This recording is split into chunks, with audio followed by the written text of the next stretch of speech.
ने शुरू से ही एक पॉलिसी बनाई कि हम इंडिया के लिए जितने प्रॉब्लम क्रिएट कर सकते हैं उतने करेंगे। And we started this process with Junagadh accession I कि don't think आपने मैं गुजारिश सुन लीजिए please, because it started from there. आपको प्लेट में रख के कश्मीर मिल रहा था, लेकिन आपने वो नहीं लिया। अनपढ़ों को तो दूर, ये मुल्क पढ़े लिखे को भी रोजगार देने के काबिल नहीं रहा और यहाँ जंग के चूरन बेचे जा रहे हैं। जहाँ हमें बताया जा रहा है कि मुहिब वतन बन जाओ, ये हो जाएगा वो हो जाएगा।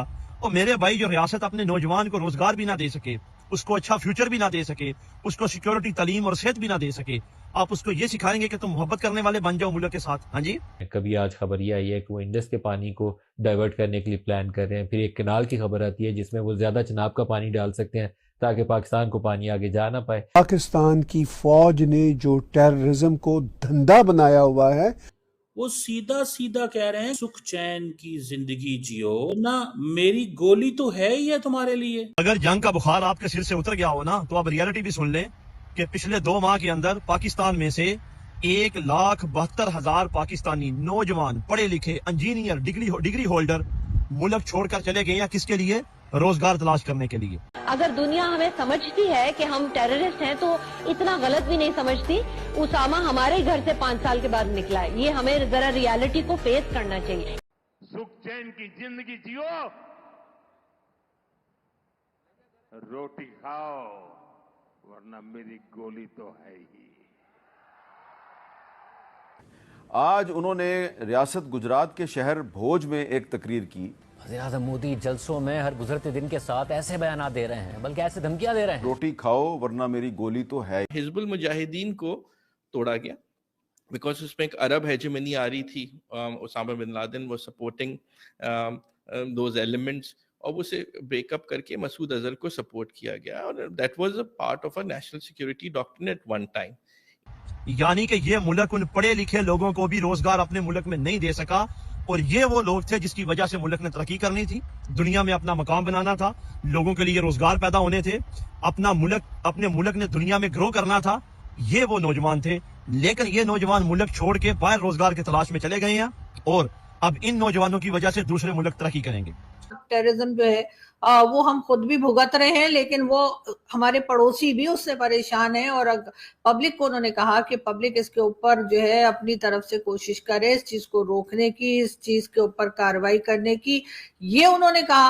और उन्होंने ये भी कहा कि अगर मतलब उनकी बात का जो मतलब मुझे लगा कि अगर पब्लिक नहीं कर पाती, यूथ जो है वो बाहर नहीं निकलती, पाकिस्तान की नहीं करती, तो उन्होंने कहा मेरे पास गोली है। मतलब कि फिर यही होगा कि भारत कार्रवाई करेगा इस तरह के लोगों के ऊपर।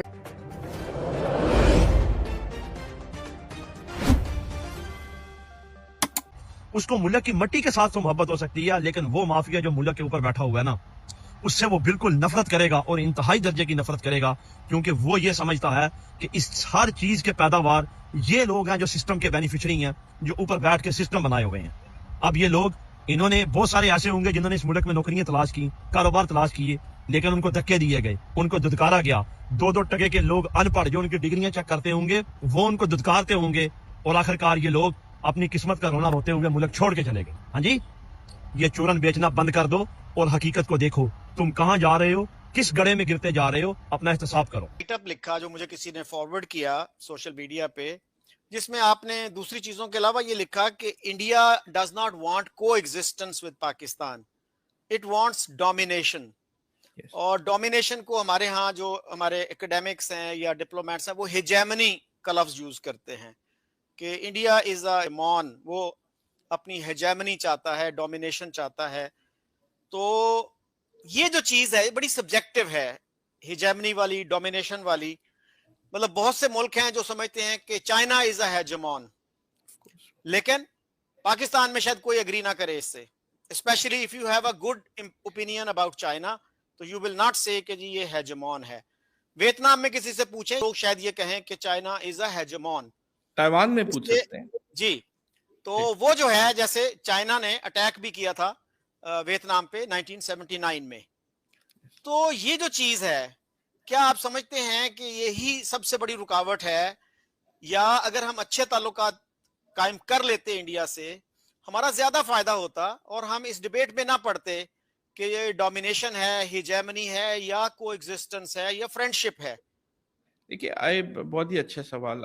जो हेजमनी है, आपने चाइना की बात की, बिकॉज एक वो चाइना रीजनल पावर है और है।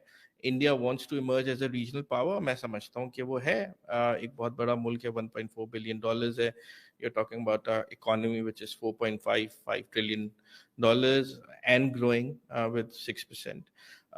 तो जो हेजमनी वाला सवाल, पहले मैं थोड़ा सा बताता चलूं कि मेरे पर्सनल जो मेरा ताल्लुक जो है वो हमारी फैमिली का खुद भी हिंदुस्तान से है, और my family came from Fatehpur Sikri. my Nanyal is from Meerut. In fact, Nasiruddin Shah, General Zamiruddin Shah are our relatives living in India.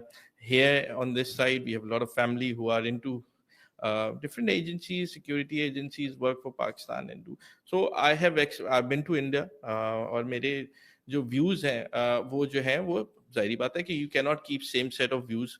It kept on changing, and of course मैं बहुत ही ओपनली 2010, 11, 12 से personal opinion लेके on main stream media में बोला कि जो हमारी policies थी वो गलत थी in terms of distinguishing between good and bad Taliban, or even supporting people like Jaish-e-Mohammed or Lashkar-e-Taiba, and I've written this openly. And the whole point of it कि वो जो है वो हमने तो इस मुल्क में रह के बोला, लेकिन ऑफ कोर्स जो मेरी जो इस पे है, मैं अगर शकील साहब बताऊं, मैंने जो देखा है, I work very closely C those with defense forces of Pakistan. From my perspective, and I could be wrong, but मैं उसमें डाटा में अभी जाऊंगा कि 2002-2003 से एक चेंज मैनेजमेंट शुरू हुई पाकिस्तानी सिक्योरिटी इदारों में, and one of the main reasons was this कि आपके पास एक ऑर्गेनाइजेशन होती थी, मैं इंडिया सेंट्रिक बात करूंगा, कि हिजबुल मुजाहिदीन, राइट? हिजबुल मुजाहिदीन को तोड़ा गया बिकॉज उसमें एक अरब हेजेमनी आ रही थी, Osama bin Laden was supporting those elements, और उसे ब्रेकअप करके मसूद अजहर को सपोर्ट किया गया, और that was a part of a national security doctrine at one time.